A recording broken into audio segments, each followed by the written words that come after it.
It's time for Declare Your Independence with Ernest Hancock.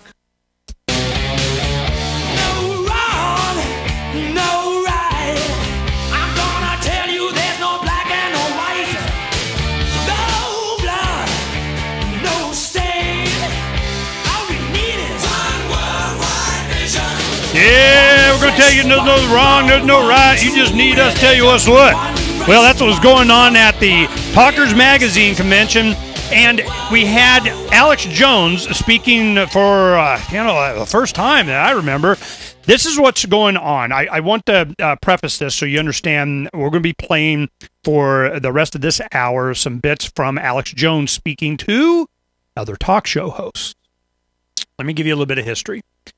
When we started, now at the top of the next hour, see what do we got here? We got at 1 o'clock, the top of the next hour, Drew Phillips from copblock.org is going to come on. He's traveling the country on his way to PorcFest, and he stopped by to visit with, he and Nick, to visit with Gary Franchi, did a special report there for the RealityReport.tv, and we'll be talking to Gary about it at 1:30, or my time, so at the bottom of the second hour. So we got Drew, his little cross-country tour, and then we'll have Gary Franchi, and both of these guys are seeing the amping up of the militarized police state as it applies to individuals here. Just on top of Freedom's Phoenix, we got, guy, yeah, you got a warrant? They executed him. Here's our warrant. Boom. Just go look at this stuff. It's about, my daughter, Sierra's just talking about after the hockey game, I don't know, somebody won the Stanley Cup and somebody didn't. And the people that didn't, and I think it was in Vancouver or whatever, she says she saw a video on television on the news station. They were saying, yeah, the rioters are, getting all ornery, and here come the police. And the guy's just there, excited, cheering, just standing there. And from behind him, a police officer took his shield and went bam in the head. Wow. I thought Canada was the nice guys. All right. This is what, give you some history of what I want to do. Now, and I got a call from the network, said they had problems in the first segment. I don't know, it looked okay here, but we're back up. Who we had on was Francis Boyle. He's a professor with all kinds of, awards from him graduating from Harvard. And he's all about anti-war and so on. His main thing is that, look, I want to be the attorney for impeachment proceedings. Anybody can go after Obama. Even though he's lefty, loosey kind of, Amnesty International type guy, he knows. I mean, the bloom on this Obama administration done, okay? Fell off, rotting on the ground. And the thing is that they are ready to do and support, what, even Republicans, to go after impeachment of Obama because of this Libyan war thing. Well, after this weekend, we'll see. He's going to be in violation of it. He goes, no, I'm not. Yeah, you are. No, I'm not. Go to court. This, ouch, quit it. And the whole time, people are dying and a bunch of money's taken from us. And as Boehner's doing the ouch, quit it with this, they'll have all their going on in front of the cameras. Then they go golfing. Literally. I mean, this is how this works. I've been around, man. It's just blah, blah, blah, blah, blah. So I go to the professor and I said, look, man, we've had you on over the years. I know who you are. You got some street cred, but I'm telling you, I know that you've seen this your entire life and what has worked. I'll tell you what's worked. It's when the soldiers stop fighting it. That's what works. Sir, no sir. You guys need to watch that documentary, man. Ooh, we're going to link to it in the magazine. Now, this is our experience with Talker Magazine. We have some, there's some closet libertarians over there. We know that there's more libertarians around inside the matrix than people realize. But, I mean, it's like this argument that we do more from the inside kind of thing. Well, that's their deal and so on. But what we did is because we had some contacts at Talkers, and they can't come out openly, certainly not back in 03, okay? 03, 04, 05, heck no. You do not say the L word. What we did is when Freedom's Phoenix first started, and I was in radio, and so I understood how the machine worked because I was in the middle of it. I got the talking points. I get the little bullet, read. I got the 3x5 card faxed to me. This is what we're talking about today, and you get with the program. So what we did is we go, all right, we're going to do an ad. We did a display ad, and we always got placed in with the cover story inside. It's a nice little placement. And it would be Freedom's Phoenix, top producer's tool. Know at least as much as your audience.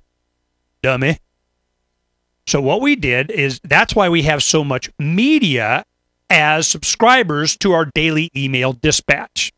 And that's why you have us going out at 1 a.m. in the morning and 1 p.m. in the afternoon.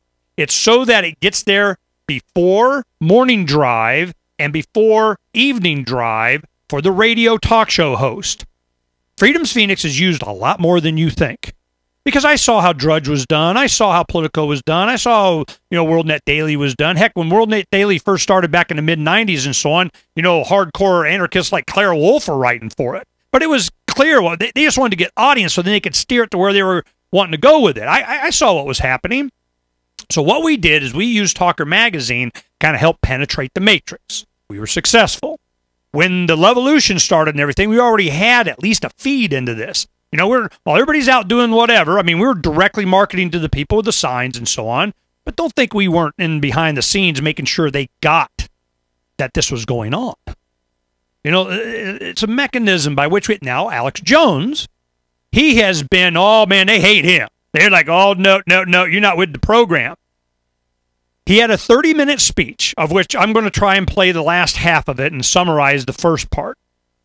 What he was saying is that he's going, look, if you think that you're going to be able to be on the inside, you're the in crowd, and if you lick the boots enough that you'll be okay in the coming fascist dictator, authoritarian, whatever ship that's coming, you don't understand what's going on. They want you gone. If you are not there to give the propaganda line of the government, or your station just simply runs government programming, then you're of no use to us. You're not supporting us, then you're against us. Now, we had on the show Captain America from Florida. Remember? Here's a guy that's on the Department of Defense Troop Talk. He has his own show in Florida. He lives right by CENTCOM there, and he gets to watch all the, we rated and did, and the infrared satellite, Dead of Honor Clancy novel stuff. And he's happy about it, too. And the movie Captain America coming out, too, so he's all happy about that. What happens is that he's part of that propaganda. He is the model for what's coming. If you are losing money as a radio station, if you don't get on board with this freedom on the side of the people kind of thing, you're going to have to start taking government money to run their PSAs. You got to take government money to run their program, government money, to do whatever the heck it is that they want. Because you think this doesn't happen? To get licensing for sitcoms and television stations, what they did during the Clinton administration is that, license, for broadcasting in the public interest thing. Let me tell you what that public interest was. Oh, don't do drugs, don't this, don't that. Well, what they did is that was advertising that was lost. They lost minutes. So they made a deal with the Clinton administration, it still goes on now, is they said, you know what? We'll incorporate into the script of our fill-in-the-blank sitcom whatever message that you want that will give us the credit for that so we don't have to lose advertising minutes. Yeah, sure, it's a great idea. Yep, script, government approved. This is going on now. So Alex Jones talks to the radio talk show host and the station owners and tells them what's coming. That, when we come back. You're not going to hear it anywhere else. We'll be right back.